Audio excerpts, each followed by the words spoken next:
Hello, নমস্কার। আমাদের আজকের শেষ প্রয়াস রবীন্দ্রনাথ ঠাকুরের কাহিনী অবলম্বনে নাটক চোরাই ধন, পরিচালনা সোমা মুখোপাধ্যায়। সুনেত্রা, কি বলছো? বলো। আরে শোনোই না, করছোটা কি বলো তো? তোমার জন্য ফলসার শরবত। সে পরে দিও, এখন এখানে এসো তো, ওটা কথা আছে তোমার সঙ্গে। কি কি কথা গো? আরে বসোই না। হ্যাঁ হ্যাঁ, ঠিক আছে, এখানে বসো। আচ্ছা, আমাদের একমাত্র মেয়ে অরুণাকে তুমি লক্ষ্য করেছো? লক্ষ্য? কিসের লক্ষ্য বলো তো? ওই বয়সের অতীতটা কি তোমার মনে পড়ে না?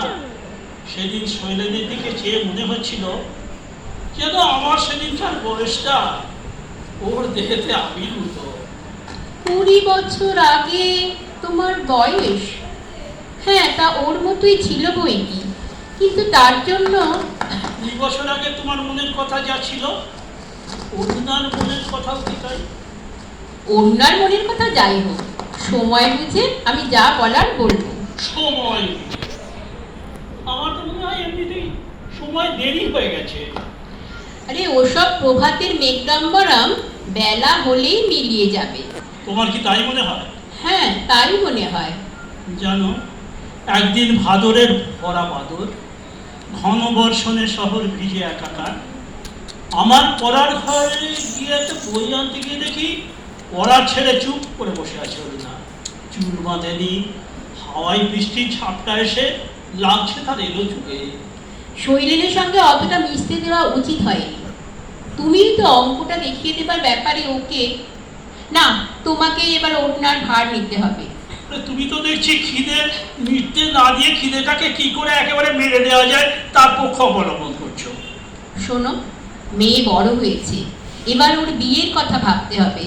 তা হয়তো হবে, কিন্তু দ্বিতীয়বার যখন খাবার জন্য পাত পারবে, তখন হৃদয় রসনার নবীন ভালোবাসার স্বাদটাই যে মরে যাবে। মধ্যাহ্নে কি আর ভোরের সুর ভালো লাগে? বিবেচনা করার বয়স হোক আগে। হায় রে, বিবেচনা করার বয়সটা যে ভালোবাসার বয়সের একেবারে ঠিক উল্টোবি। আচ্ছা, শৈলেন ছাড়া কি আর পাত্র নেই? সে এখন বিশ্ববিদ্যালয়ের সেরা ছাত্র। অরুণার পক্ষে তো শৈলের ভালো পাত্র। না না, তোমার কোনো কথা শুনছি নে। দিন দিন তুমি ওকে প্রশ্রয় দিচ্ছ বড্ড বেশি। কিন্তু তুমি হয়তো লক্ষ্য করনি, ও প্রশ্রয় চাইছে কিন্তু তোমার কাছেই বেশি।